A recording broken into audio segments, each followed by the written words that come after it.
Shreyas Jain, and today we are talking about a critical issue, reducing inequality. So inequality is everywhere. Whether it is your school or whether it is your society, everywhere you can see inequality. So inequality can be of many types.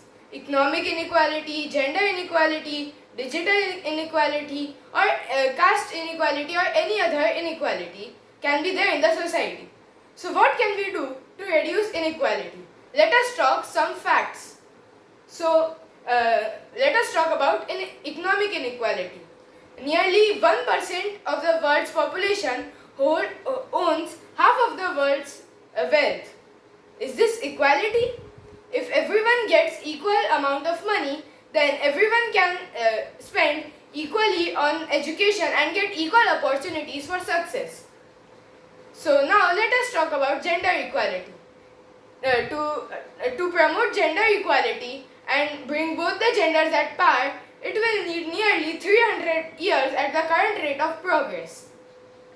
Now let us talk about digital inequality. Nearly 2.6 billion of the world's people do not have access to online content or internet. Is this equality? So I believe that when youth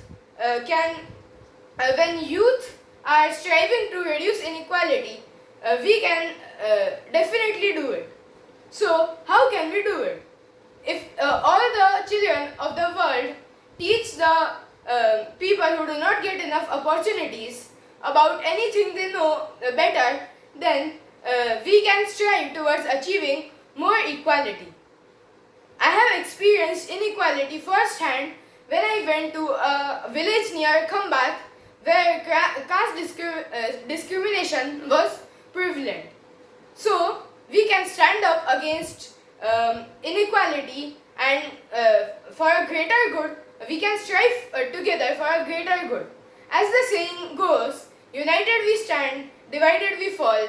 When all the youth of the world come together, I am definitely sure that we will be able to combat inequality. Thank you.